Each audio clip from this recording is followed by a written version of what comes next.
Subscribe our channel True Point Facts and press the bell icon for latest updates. क्या आपको मालूम है कि ऑस्ट्रेलिया में 2 करोड़ 27 लाख इंसान बसते हैं, जबकि ये मुल्क 20 करोड़ रैबिट्स का भी गढ़ है, यानी इंसानों की पॉपुलेशन से 10 टाइम्स ज्यादा। इन रैबिट्स ने ऑस्ट्रेलिया में इतनी तबाही मचा रखी है कि गवर्नमेंट ने इन्हें तबाहकुन मखलूक डिक्लेयर कर रखा है। जहां ऑस्ट्रेलिया के लिए रैबिट्स एक नुकसानदेह क्रिएचर है और वो इनसे छुटकारा पाने की हर नाकाम कोशिश कर चुके हैं, वहीं चाइना ने पिछले 30 सालों में 40 लाख से भी ज्यादा रैबिट्स इंपोर्ट किए हैं, उनको खाने के लिए नहीं बल्कि कुबूची डेजर्ट में एक अनोखा एक्सपेरिमेंट करने के लिए।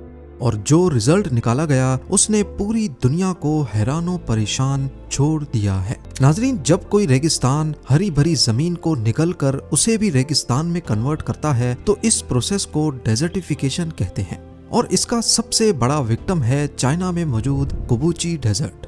एक वक्त था जब कुबूची डेजर्ट सालाना 5 लाख एकड़ के हिसाब से फैलता जा रहा था, यानी हर साल ये डेजर्ट 5 लाख एकड़ के करीब जरखेज जमीन को भी निगल रहा था। उस वक्त चाइना ने एड़ी चोटी के जोर लगाए और डेजर्टिफिकेशन के इस रेट को कम करने की कोशिश की। 1950s और 1960s के दौरान कई प्रोजेक्ट्स लॉन्च किए गए, सैंड कंट्रोल स्टेशंस बनाए गए, रेगिस्तान में दरख्त लगाए गए, लेकिन रेत का ये समंदर काबू से बाहर था। फिर एक दिन वैंग वैनबियाओ नामी एक लोकल एंटरप्रेन्योर ने सब कुछ बदल दिया। वैंग ने अपने पैसे एक अजीबो गरीब आइडिया पर लगाए। उसने कई 100 एकड़ रेगिस्तान पर सूखी झाड़ियां स्क्वायर शेप्स में रखना शुरू कर दी और उनके बीच में विलो ट्रीज लगाना शुरू किए, जिन्हें हम बेद का दरख्त भी कहते हैं। विलो एक ऐसा दरख्त होता है जो पानी के बगैर भी जिंदा रह सकता है, क्योंकि उसकी जड़ें रेगिस्तान में 300 फीट नीचे तक जाकर पानी को तलाश करती हैं। ये लकड़ी पेपर और फर्नीचर बनाने के काम आती है, पर सिर्फ तब अगर ये पेड़ रेगिस्तान में टिक पाए। कुबूची डेजर्ट में तेज हवाएं रेत को उड़ाकर बिखेर देती हैं, जिससे अंदर फंसी हुई नमी भी एवोपरेट हो जाती है, और इन्हीं तेज हवाओं से विलो के पौधों को बचाने के लिए इसके इर्द गिर्द झाड़ियां लगाई गई थी। शुरुआत में वैंग पर सब लोग हंसते थे कि देखो कौन पागल रेगिस्तान में पेड़ लगाता है, लेकिन किसी को भी वैंग के इरादों का इल्म नहीं था। अगले 3 साल तक सब सही चलता रहा, लेकिन फिर एक नया मसला खड़ा हो गया। विलोज के पेड़ को अब स्पेशल केयर की जरूरत थी। अगर उन्हें पेपर और फर्नीचर इंडस्ट्री को बेचना था तो जरूरी था कि पेड़ की नई टहनियों को फौरन काट दिया जाए ताकि दरख्त का मेन तना मोटा हो जाए। पर रेगिस्तान में ये काम करना बहुत मुश्किल भी था और महंगा भी, और यहीं से कहानी में एक नया मोड़ आता है। यही वो पॉइंट था जहां खरगोश यानी रैबिट्स की एंट्री होती है। खास तौर पर रेक्स रैबिट्स इस कहानी का हिस्सा बने।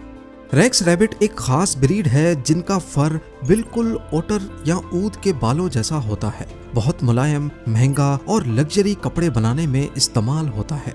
लेकिन रैबिट्स को यहाँ लाया ही क्यों गया? क्योंकि उनकी एक छोटी सी आदत ने कुबूची डेजर्ट के इकोसिस्टम को ही बदल दिया। रेक्स रैबिट विलो के पेड़ से निकलने वाली नई टहनियों को खाना पसंद करते हैं।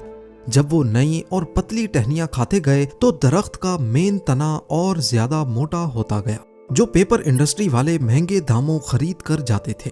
यानी रैबिट्स ने खाना भी खाया और पेपर इंडस्ट्री को रॉ मटेरियल भी दिया।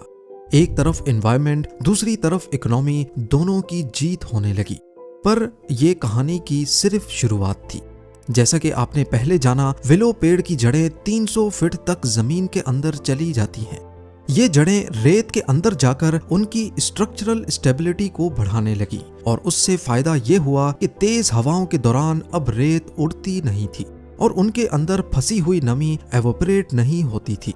इसी बीच रैबिट्स ने अपना असल कमाल दिखाना शुरू किया। रेक्स रैबिट्स का वेस्ट यानी उनका गोबर फर्टिलाइजर के तौर पर काम आने लगा। चाइना के जीरो वेस्ट सिस्टम में ये भी एक कीमती प्रोडक्ट बन गया। दूसरा, रेक्स रैबिट्स की ये ब्रीड सबसे ज्यादा बच्चे पैदा करती है। एक फीमेल साल में 50 बनी को जन्म देती है, यानी इनका रिप्रोडक्शन रेट भी काफी ज्यादा है। जब ये रैबिट्स ज्यादा हुए तो उनका गोबर भी बढ़ता गया और जमीन और ज्यादा जरखेज होती गई। देखते ही देखते रेत खेतों में बदल गई, जहां अब ऑर्गेनिक सब्जियां भी उगाई जाने लगी। रेक्स रैबिट्स की एक और अहम खूबी ने भी इस चमत्कार में अहम किरदार अदा किया। इनकी एक और खूबी ये थी कि ये घास तो हजम कर लेते हैं, लेकिन घास के बीज को हजम नहीं कर पाते। इसकी वजह से बीज एज इट इज इनके गोबर के साथ निकल आता और कुछ अरसे बाद घास भी मल्टीप्लाई होने लगी। यानी रैबिट्स ने सिर्फ विलो ट्रीज की मेंटेनेंस का काम नहीं किया, बल्कि घास भी उगाई और आखिर में उनके फर को भी महंगे दामों सेल किया जाने लगा। ये प्रोसेस एक सेल्फ सस्टेनिंग साइकिल बन गया। रैबिट्स ने लिटरली रेगिस्तान को हरा भरा करना शुरू कर दिया। इस एक्सपेरिमेंट की कामयाबी के बाद वैंग सिर्फ यहीं पर नहीं रुका। उसने 100 बिल्डोजर्स किराए पर लिए और रेगिस्तान के टीलों को लेवल करना शुरू कर दिया। उसने खड्डे भरे, जमीन सीधी की और उस पर भी विलो के पेड़ लगाना शुरू कर दिए। इस दौरान लोकल लोगों को इनकरेज किया कि वो रेक्स रैबिट्स पालें। उसने चाइनीज गवर्नमेंट की मदद से लाखों रेक्स रैबिट्स मंगाए और लोकल लोगों में बांट दिए। हर घर अब एक छोटा फार्म बन गया। 10 साल तक ये प्रोजेक्ट चलता रहा और पूरा एरिया ही बदल गया। एक वक्त था जब यहाँ रेत के अलावा कुछ नहीं होता था, अब ये हरा भरा एरिया है। कुबुची डेजर्ट का टोटल एरिया 18,600 स्क्वायर किलोमीटर पर फैला हुआ है, जिसमें से यूएन रिपोर्ट के मुताबिक 33% या फिर 6,250 स्क्वायर किलोमीटर हरा भरा हो चुका है। ये 30 सालों से ज्यादा की मेहनत का नतीजा है। इस बदलाव की वजह से कुबुची डेजर्ट अब सी ऑफ डेथ के बजाय इकोलॉजिकल मार्वल के नाम से जाना जाता है। पर यहाँ सिर्फ एनवायरनमेंट ही नहीं बदला, लोगों की जिंदगी भी बदल गई। चाइनीज गवर्नमेंट ने यहाँ 3 अरब युआन की इन्वेस्टमेंट की, जो लगभग $400 मिलियन बनते हैं, और इन पैसों से यहाँ नए गांव बनाए गए और लोगों को रेगिस्तान में नया रोजगार फराहम किया गया। आज यहाँ लाखों एकड़ रेगिस्तान पर लोगों का रोजगार लगा हुआ है। 2000 से ज्यादा फार्म्स चल रहे हैं और हर साल 30 लाख रेक्स रैबिट्स बेचे जाते हैं। एक फार्मर की एवरेज सालाना इनकम $9,600 तक पहुंच चुकी है। यानी जो लोग पहले रेगिस्तान छोड़कर भाग रहे थे, वो अब यहीं पर अमीर बन चुके हैं। एक एस्टीमेट के मुताबिक 10,000 लोगों की जिंदगी बदल चुकी है। 2017 में जब मीडिया रिपोर्टर्स यहाँ पर आए तो उन्होंने देखा कि यहाँ का माहौल पहले से 10 गुना ज्यादा बेहतर हो चुका है। पेड़ पौधे, घास, जानवर और इंसान सब कुछ एक रिदम में चल रहा है। पर यहाँ पर एक सवाल सबके जहन में आ रहा होगा कि अगर रैबिट्स रेगिस्तान को वापस हरा भरा कर सकते हैं तो ऑस्ट्रेलिया में ये खतरनाक क्यों है? असल में ऑस्ट्रेलिया में 1859 से पहले तक कोई रैबिट्स ही नहीं थे। फिर एक ब्रिटिशर ने यहाँ सिर्फ 24 रैबिट्स छोड़े ताकि इनकी आबादी बढ़े और फिर ब्रिटिशर्स यहाँ इनका शिकार करने आया करें। 70 सालों बाद इनकी पॉपुलेशन इतनी ज्यादा बढ़ गई कि अब वो आउट ऑफ कंट्रोल हो गए। ऑस्ट्रेलिया में रैबिट्स अपने नेचुरल हैबिटेट्स में रहते हैं, जबकि चाइना में इन्हें कंट्रोल्ड एनवायरनमेंट में रखा जाता है। उनसे सिर्फ उतना ही काम लिया जाता है जितना सबके फायदे में है। यही वजह है कि रैबिट्स ऑस्ट्रेलिया में अजाब जबकि चाइना में ब्लेसिंग है। पर कुबुची डेजर्ट की कहानी सिर्फ यहीं पर खत्म नहीं हुई। यहीं पर बना दुनिया का सबसे बड़ा सोलर पावर इमेज, जिसे जमुना सोलर पावर प्लांट कहा जाता है। 6000 एकड़ पर फैला हुआ ये प्लांट करीब 50 लाख सोलर पैनल से मिलाकर बनाया गया है, जो स्पेस से देखने पर दौड़ते हुए घोड़े की शेप बनाते हैं। गिनीज वर्ल्ड रिकॉर्ड के मुताबिक ये दुनिया का सबसे बड़ा सोलर पैनल इमेज है। 2022 तक ये plant 2.3 billion kilowatt energy generate कर चुका था। इससे चाइना ने 7,60,000 टन कोयला बचाया और 18 लाख टन कम कार्बन डाइऑक्साइड प्रोड्यूस की। पर अगर आप ये समझ रहे हैं कि ये पावर प्लांट सिर्फ बिजली बनाता है तो आप बिल्कुल गलत हैं।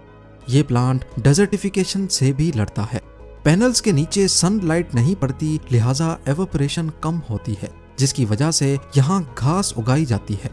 और घास को काटने के लिए यहाँ पर भी रखे गए हैं रेक्स रैबिट्स। रैबिट्स घास को खाते हैं और अपने गोबर से नई घास का बीज भी बोते हैं। यूं न सिर्फ डेजर्टिफिकेशन कम हो रही है, बल्कि फ्री एनर्जी भी प्रोड्यूस होती है और आखिर में रैबिट्स का फर भी महंगे दामों सेल होता है। और पैनल्स की वजह से यहाँ तेज हवाओं की रफ्तार 50% तक कम हो गई है। कम रेत डिस्प्लेस होती है जिसकी वजह से आहिस्ता आहिस्ता नई जमीन भी अपने आप जरखेज हो रही है। आज अगर आप कुबूची डेजर्ट जाएं तो वहाँ भेड़ बकरियां, बतख और खरगोश एक साथ रहते हैं। पैनल्स के नीचे घास है और आसपास विलोज के झुंड। कोई सोच भी नहीं सकता था कि सी ऑफ डेथ कभी सी ऑफ लाइफ कहलाएगा, और ये सब शुरू हुआ एक छोटे खरगोश के सही इस्तेमाल से। आज दुनिया भर के रिसर्चर्स इस मॉडल को इको इकोनॉमिक रेवोल्यूशन का नाम दे रहे हैं। एक रिपोर्ट के मुताबिक दुनिया का 50% एरिया रेगिस्तान है और 40% एरिया डेजर्टिफिकेशन से लड़ रहा है। आज यूरोप समेत अमेरिका भी चाइना के इस इको इकोनॉमिक रेवोल्यूशन से सबक लेने की कोशिश कर रहा है।